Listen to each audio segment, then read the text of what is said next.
अच्छा जी बच्चों, season number कौन सा चल रहा था हमारा? Season number 4। कितनवी?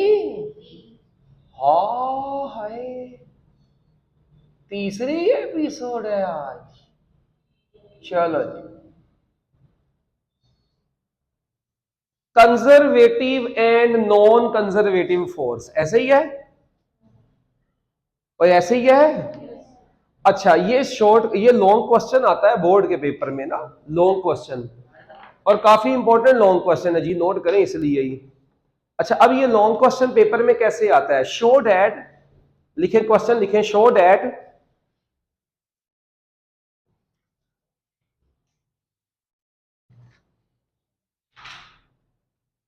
Show that gravitational force is conservative force. Show that gravitational force is conservative force.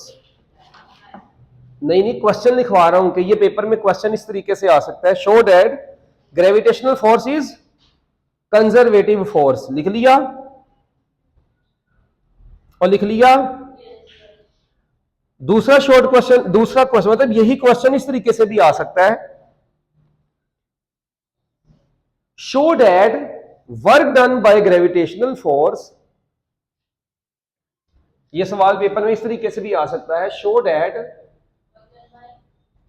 Work done by gravitational force, मैं एफ जी लिख रहा हूं, पूरा नहीं लिख रहा, बस आप पूरा लिख रहे। Work done by gravitational force is independent of path followed.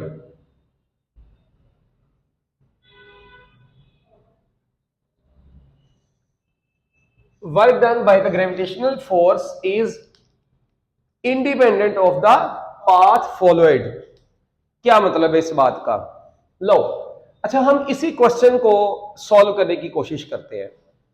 इस क्वेश्चन का मतलब यह है कि भाई आप ग्रेविटेशनल फोर्स के अंडर जब भी वर्क निकाल रहे होंगे, देखें हमने work done bye constant force पढ़ा था, work done by variable force भी पढ़ा, तो बेसिकली आज हम work done by gravitational force पढ़ने जा रहे हैं। और हम ये देखेंगे कि क्या इस ग्रेविटेशनल फोर्स के अंदर जो वर्क की कैलकुलेशंस होती हैं, क्या वो हर पाथ के अलोंग सेम आती है कि नहीं आती। इस बात का मतलब ये है कि सपोज करें कि हमारे पास ना ये एक पॉइंट है बच्चों ए, कौन सा पॉइंट है? हम ये चलना चाहते हैं ए से यू यू यू करके बी तक।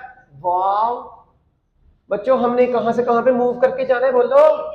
ए से बी तक, वो दूर। ठीक है, अच्छा अब ए से बी तक एक पाथ तो ये है कि आप ऐसे जाओ यू। अच्छा, एक पाथ ये है, एक पाथ और ये तुम्हारे बापू जान ने बनाना है, सब्जों वाला। सब्जो है यारे, ये देखो ऐसे, ये एक पाथ हमने ये बना दिया। एक बच्चा आया, वो कहता सर नो, मैं तो ऐसे नहीं जाऊंगा, मैं तो ऐसे जाऊंगा। अच्छा, ए आलो जी, ओए होए होए होए। अच्छा, इस पॉइंट को देखिएगा क्या नाम दिया बुक वाले ने, जल्दी बोलना। सी, और इसको नाम दे दिया डी का। अच्छा, अब ना अगर आप गौर से देखें, हमारे पास तीन रास्ते बन गए ए से बी तक जाने के। लेट वी से ये जो ग्रीन वाला पाथ है, इसको मैं नाम देता हूं पाथ वन का। इसका नाम दे देता हूं, अच्छा पूरा path one, A D B, इसको बोलेंगे ए डी बी। ठीक है, अच्छा एक मैं पाथ को, ये जो लाल है, लाल माल है, लालो लाल, ये इसको हमने किसका नाम दे दिया बोलो? पाथ टू का, ए सी बी। और एक बच्चों जो हमारे पास ब्यूटीफुल सा पाथ है, इसको नाम दे दें पाथ थ्री का। अच्छा, एक चीज गौर करें, इन दोनों इन तीनों पाथ की क्या चीज सेम सेम है? इन तीनों पाथ का क्या चीज सेम सेम है? स्टार्टिंग पॉइंट, बस एंडिंग पॉइंट भी सेम है। अगर आप ये देखें, इसका मतलब हम कह सकते हैं कि इन तीनों की इनिशियल और इन तीनों का जो फाइनल पोजीशन है बच्चों, ए बच्चों, वो क्या है? सेम सेम है। इन तीनों की इनिशियल और फाइनल पोजीशन, मगर पाथ तो डिफरेंट है। एक का पाथ यूं, एक का पाथ शू, एक का पाथ ठा, तीनों पाथ डिफरेंट है। और मजे की बात बताऊं, ग्रेविटेशनल फोर्स के अंडर हम इन तीनों पाथ का वर्क निकालेंगे और हम देखेंगे वो वर्क सेम आएगा। ये मतलब है इस पॉइंट का। नहीं नहीं नहीं समझ आई, नहीं आई। इन तीनों पाथ का वर्ग निकालना है। क्या करना है? और वो वर्ग क्या आएगा? हमारी बात पूरी हो जाएगी। हमारी बात क्या थी बोला कि वर्क डन ग्रेविटेशनल फोर्स का जो होता है वो पाथ के ऊपर डिपेंड। तो इसका मतलब जब तीनों का वर्क सेम आया तो फिर आप ऐसे जाओ ऐसे जाओ ऐसे जाओ, फर्क तो कोई नहीं ना पड़ेगा। इसका मतलब तीनों का पाथ का वर्क सेम आना चाहिए। अब हम ये प्रूव करेंगे कि क्या वाकई सेम आता है कि नहीं आता। ठीक है, तो सबसे पहले आपको इसको एक्सप्लेन करने से पहले ग्रेविटेशनल फील्ड की डेफिनेशन लिखें। हेडिंग बनाए ग्रेविटेशनल फील्ड की। हाँ जी लिखो लिखो, पूरा लॉन्ग लिखवाना जानी। सबसे पहले ग्रेविटेशनल फील्ड की हेडिंग बनाए, क्योंकि लॉन्ग क्वेश्चन में जब तक आपने जान नहीं डालनी तो आपको जानदार नंबर कैसे मिलने हैं बताओ, है ना। तो ग्रेविटेशनल फील्ड, क्योंकि हम ये जो वर्क निकालने जा रहे हैं ग्रेविटेशनल। जी मेरा पुत्र आज, वालेकुम सलाम, बड़ी जल्दी आए हैं आप, बड़ी मेहर की बंद रही है आपकी। अच्छा चलें लिखें, द रीजन और space around the earth,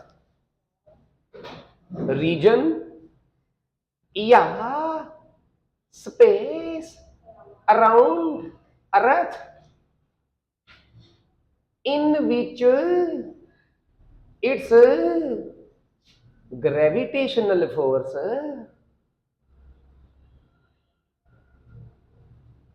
acts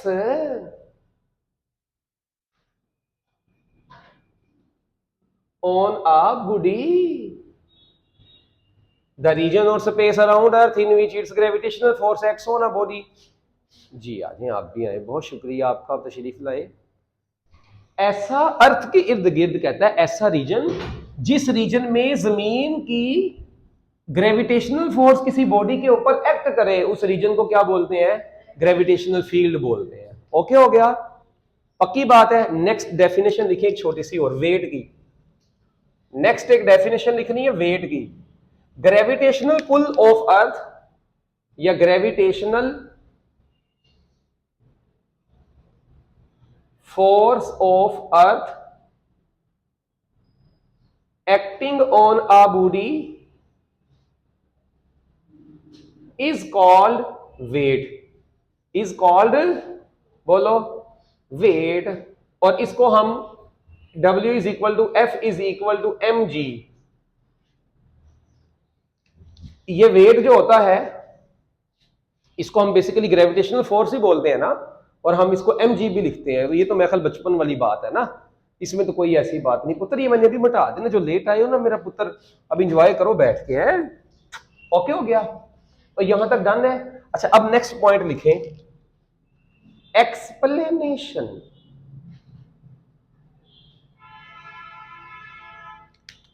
तीन पॉइंट है।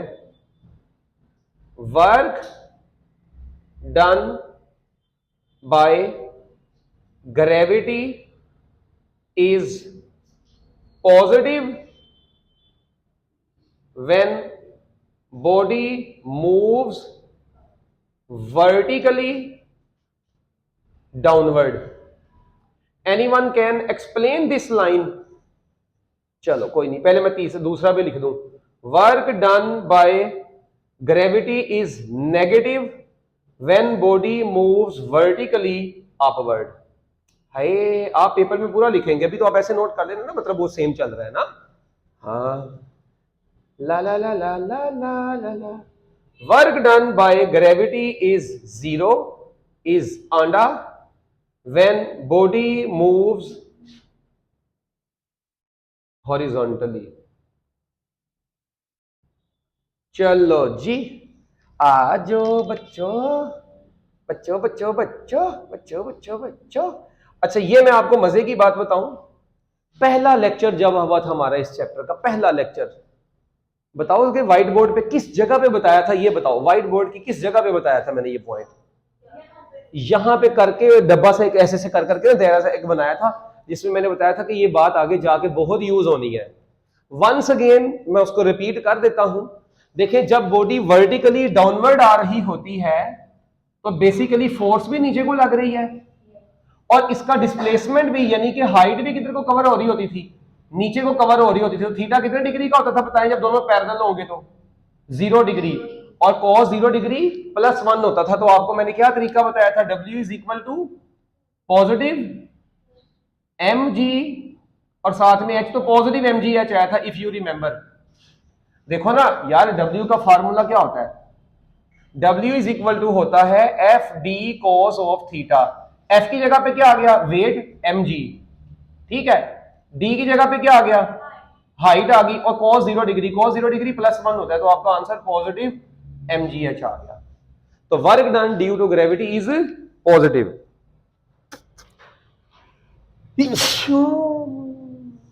और ऐसे ही है। अच्छा, इसी तरह नेगेटिव कब होता था बताओ?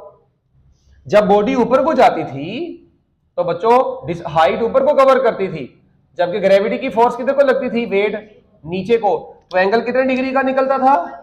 180 डिग्री का, और 180 डिग्री पर वर्क डन नेगेटिव होता था। और आंसर में क्या आया था भला हमारे पास? -mgh। याद आ गया? और तीसरे पॉइंट में बच्चों, तीसरे पॉइंट में हॉरिजॉन्टल के केस में थीटा 90 डिग्री का बनता था। कैसे? ऑब्जेक्ट इस डायरेक्शन में ट्रेवल करता था, और ग्रेविटी की फोर्स mg किधर को एक्ट करती थी? नीचे को। और थीटा कितने डिग्री का था? तो मेरे प्यारे बच्चों, W इज इक्वल टू कैसे निकालते थे? mg। अच्छा, यहां पे h तो है नहीं है, d को d ही लिख दे, cos 90 डिग्री। मगर cos 90 डिग्री 0 होने की वजह से सारा कुछ ही 0 हो जाता था, और वर्क डन 0 आता था। तो ये आपने 3 पॉइंट ये नहीं लिखने, अगर लिख देंगे तो अच्छी बात है, ये डायग्राम ना बनाना, बस ये लिख देना फिर कि पॉजिटिव इसलिए है, इसमें नेगेटिव इसलिए है, इसमें हॉरिजॉन्टली में 0 इसलिए है। जल्दी लिख ले, जल्दी। You have only 30 seconds. जी, बड़ी मेहर की बांदरी आ गई। ला ला ला ला ला ला ला ला, हे हे हो हो। बच्चों बच्चों बच्चों, जल्दी जल्दी लिख लो।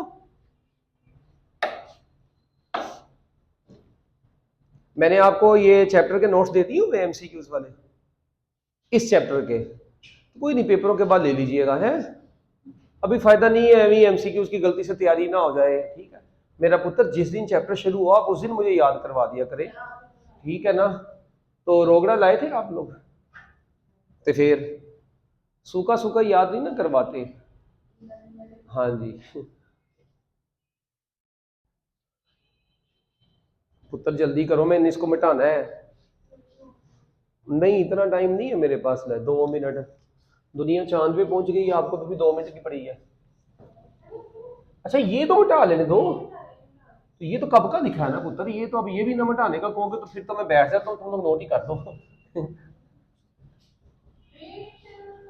चलो, नहीं मिटाया? वो भी नहीं लिखा था? Gravitational force of earth acting on a body is called weight, और आगे W is equal to F is equal to mg लिखा था। दूसरा सवाल पुत्र क्या था भला? वो ये इधर लिखा हुआ था। हाँ, show that work done by gravitational force, यहाँ पे लिखा तो हुआ था, जर्नी अभी मिटाया है। Show that work done by gravitational force is independent of path followed. मैं बताता हूँ, तो बस यही था वो। शो डैट वर्क अपना gravitational force is conservative force.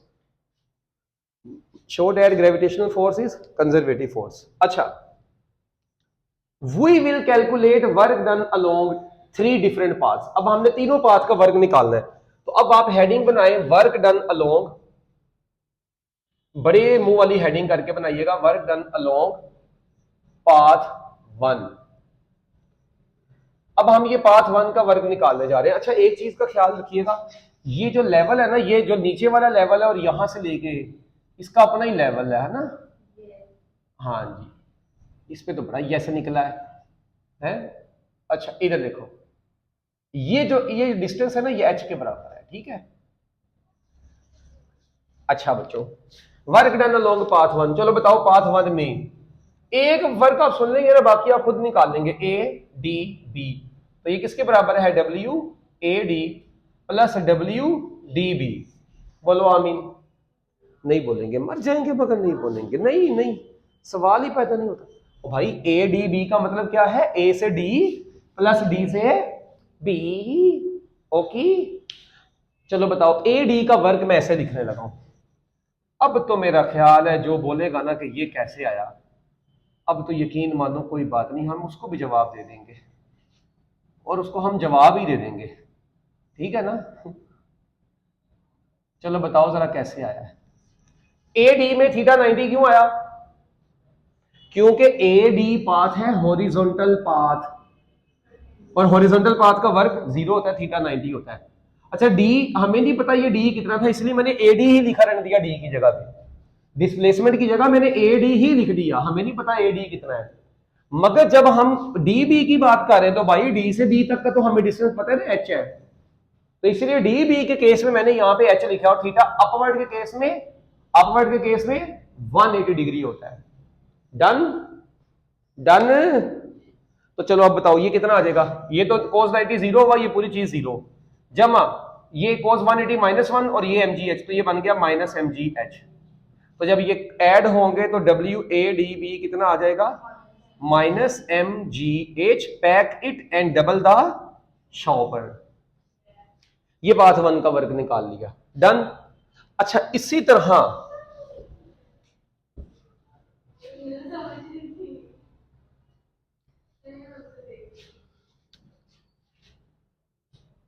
वर्ग डोनी, अभी देख लो फिर, वरना वो सारा मजा खराब हो जाएगा।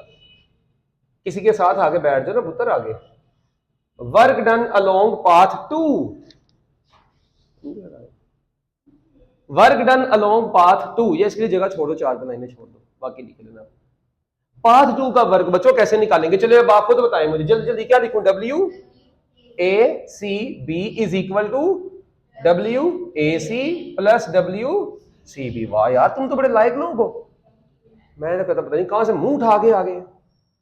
ला ला ला ला ला ला ला ला। चलो ए से सी कितना है वर्ग? ए से सी ऊपर को जा रही है बॉडी, तो कितना आएगा? MGH और cos 180 डिग्री अपवर्ड है ना। और सी बी में क्या आएगा? MG और सी बी वैसे ही और cos 90 डिग्री। तो बताओ क्या बन जाएगा? Positive MGH plus 0। तो बच्चों वर्ग ACB भी कितना आ गया? MGH ही आ गया। यार मेरी बात सुनो भाई और बहनों, इधर देखो, पापा को इधर देखो, मुझे ये बताओ, ये वाला वर्ग नेगेटिव में, ओहो यार cos 180 माइनस होता है, क्या करते हो? मस्ती हो रही है? अच्छा सॉरी। अच्छा ये देखो, ये वर्ग क्या आया? Minus MGH। ये वर्ग भी क्या आया? इसका मतलब पाथ 1 और पाथ 2 दोनों का वर्ग क्या आ गया है? सेम सेम आ गया। इसका मतलब हमारी बात जो हमने लिखी थी वो प्रूफ हो रही है आहिस्ता आहिस्ता। तीसरा पाथ रह गया है। अब तीसरे पाथ का भी वर्ग निकाल के चेक कर लेते हैं, अगर ऐसा हो तो लुडियां डालेंगे। ठीक है ना बच्चों जी? पुत्र अब मैं फिर क्या करूं, मुझे बताओ ना। बाकी सारों ने नोट कर लिया हुआ था? नहीं किया था? वाकई नोट नहीं किया था? चलो कोई बात नहीं, पेपरों की बात करेंगे, अभी पुत्र बहुत टाइम है। ठीक है, हाँ एवं पहले नोट करके आपने क्या करना है, पेपर ना सही हो जाए। Work done along path 3। चलो जी। अच्छा अब ये जो पाथ 3 है ना, इसको बस समझ लीजिएगा गौर से, फिर मैंने 2 मिनट में इसको कंप्लीट कर देना है। मैं पाथ 3 इधर बनाता हूं यार। हम पाथ 3 में भाई, ये जो पाथ 3 है ये मैंने इधर बनाया है, ये ना तो हॉरिजॉन्टल है ना ये वर्टिकल है, और ना ही अपवर्ड है ना ये वर्टिकली डाउनवर्ड है। वर्टिकली थोड़ा बहुत तो अपवर्ड है, मगर वर्टिकली का मतलब बिल्कुल सीधा। तो हम क्या काम करेंगे, हमें तो पता है कि हमने तो यहां पे जो वर्क निकाला है वो वर्टिकली अपवर्ड, वर्टिकली डाउनवर्ड या हॉरिजॉन्टल का निकाला है। तो हम क्यों ना इस पाथ को भी क्या कर दें, बोलो, छोटे छोटे horizontal vertical horizontal vertical horizontal vertical horizontal vertical steps में ही डिवाइड कर देते हैं। याद है work done by variable force में भी छोटे छोटे हिस्से बनाए थे, यहां पे हमने छोटे छोटे vertical horizontal vertical horizontal vertical horizontal vertical horizontal vertical horizontal vertical horizontal ठीक हो गया।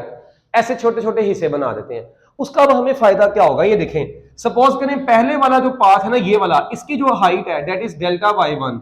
डेल्टा का मतलब स्मॉल, y1 का मतलब पहले हिस्से की। अच्छा, इसकी हाइट को नाम दे देते हैं डेल्टा y2, इसको डेल्टा y3 और इसको डेल्टा yn। अच्छा, ये तो हो गया वर्टिकल पाथ। यार हॉरिजॉन्टल को मैं ग्रीन से ना शो कर दूं, जरा मोल प्यारा बन जाएगा ना। अच्छा, मगर आपको पता है हमें इस हॉरिजॉन्टल के ड्रॉ करने का फायदा ही कोई नहीं है। क्यों? क्योंकि हॉरिजॉन्टल पाथ का तो वर्क क्या होता है, 0 होता है। ऐसा ही है। तो चलिए लिखे डिवाइड, तो आपने क्या लिखना है, divide the whole path, divide the whole path into small horizontal, बोलो बोलो, एंड नहीं बोलेंगे मर जाएंगे, vertical steps, and work done along each horizontal step. तो क्या होता है बोलो, हॉरिजॉन्टल स्टेप का हर वर्क क्या होगा, नहीं बोलेंगे, 0। So work done from A to B फिर किसके बराबर आएगा, सारे वर्टिकल वर्क्स का सम। नहीं समझ आई किसी को? मेरी बात सुने ना, हर वर्टिकल का तो सम होगा ना। पहले वाले वर्टिकल के सम को डेल्टा W1 बोल दे, दूसरे वाले को डेल्टा W2, तीसरे वाले को डेल्टा W3 और एंड वाले को डेल्टा WN। यानी हर वर्टिकल को मैंने नाम दे दिया, पहले वाले को ये, दूसरे को ये, तीसरे को ये, एंड वाले को ये। अब हर वर्टिकली अपवर्ड का रिजल्ट क्या होता है, अभी पढ़ा था, वर्टिकली अपवर्ड का रिजल्ट क्या निकाल के आए हैं, -mgh। तो इधर मैं ये लिखूंगा ए, ये देखना जरा, -mg डेल्टा y1 जमा -mg डेल्टा y2 जमा -mg delta y3 and so on -mg delta yn। समझ आया किसी को? देखो ना, हर एक का हमने वर्क ऐड कर दिया ना वर्टिकल का।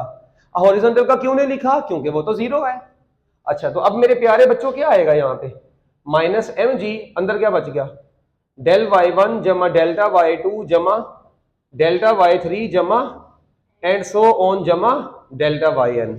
और आपको पता है ये सारे y मिलके हो है नहीं बन रहे, सारे y हो है हाइट के बराबर है ना। तो इन सारे y की जगह पे मैं लिख दूं हो है। तो ये लो जरा मुझे बताओ तीसरे पाथ का वर्क भी क्या आया है, हाय। तो क्या साबित हो गया कि वर्क डन जो होता है वो पाथ के ऊपर डिपेंड नहीं करता। ओके, चलो इसको नोट कर लो जल्दी जल्दी, फिर मैंने मिटा देना, बाद में ना कहना, बल्कि नीचे लिख देता हूं, फिर उसके बाद आप लोग लिखते रहना सुकून से।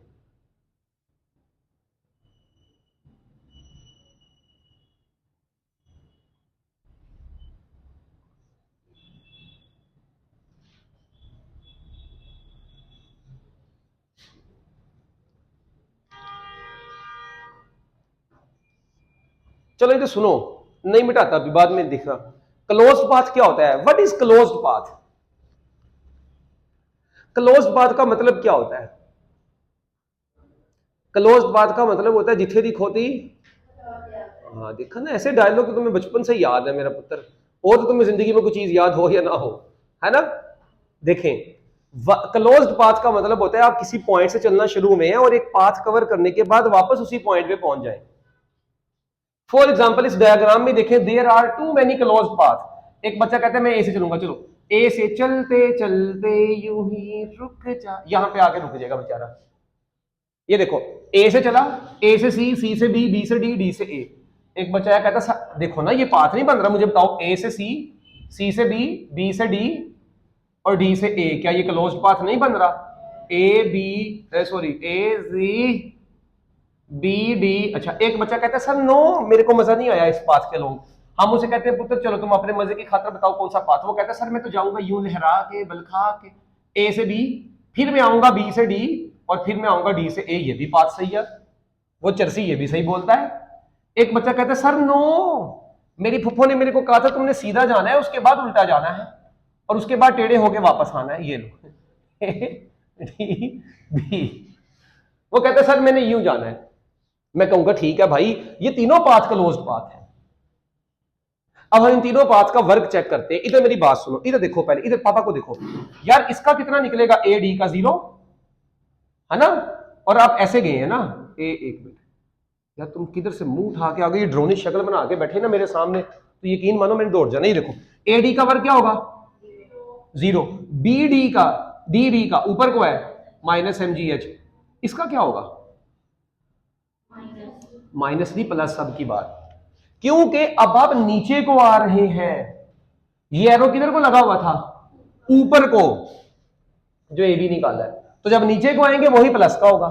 तो ये देखो, इन तीनों को ऐड करो, 0 तो खत्म, ये दोनों भी कट जाएंगे, तो इस पूरे ग्रीन वाले पाथ का वर्क क्या निकला 0। क्या निकला देखो ना, -mgh प्लस mgh कट गया। चलो इसका बताओ, इसका क्या आएगा जल्दी बताओ, 0, इसका क्या आएगा -mgh, इसका क्या आएगा 0, इसका क्या आएगा प्लस mgh, ऐड करो सबको कट देंगे, ये भी 0 आया।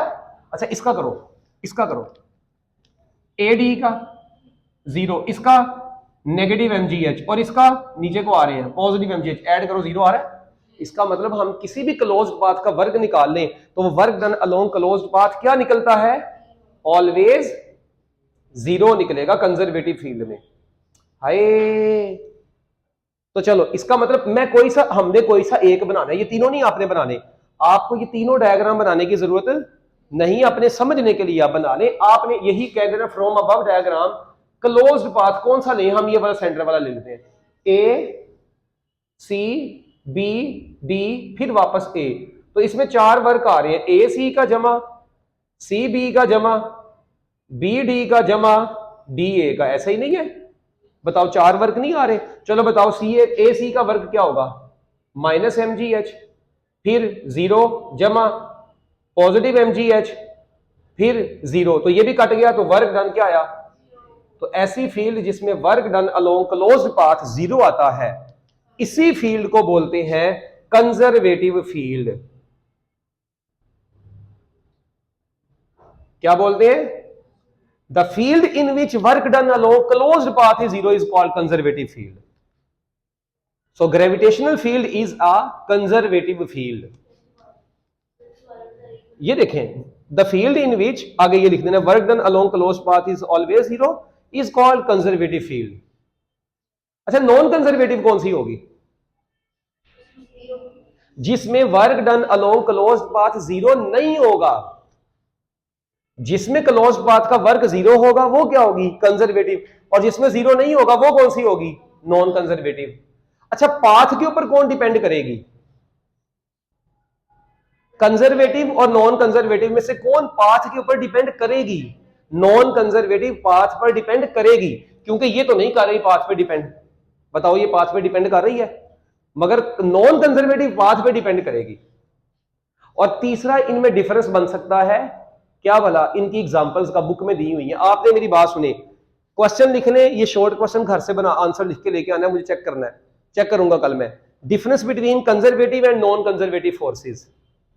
ये शॉर्ट क्वेश्चन बन सकता है, डिफरेंस बिटवीन कंजर्वेटिव एंड, तो क्या बताना है भला, पहला मैंने बोल दिए, बस लिख के लेके आने हैं। पहला क्या बताया कि इसमें कंजर्वेटिव में क्लोज पाथ का वर्क 0 होगा, नॉन कंजर्वेटिव में क्लोज पाथ का वर्क 0 नहीं होगा। दूसरा, ये कंजर्वेटिव फील्ड में जो वर्क है वो पाथ के ऊपर डिपेंड नहीं करता, ये नहीं ना कर रहा पाथ के ऊपर डिपेंड, यही तो प्रूफ किया, जबकि उसमें पाथ के ऊपर डिपेंड करेगा।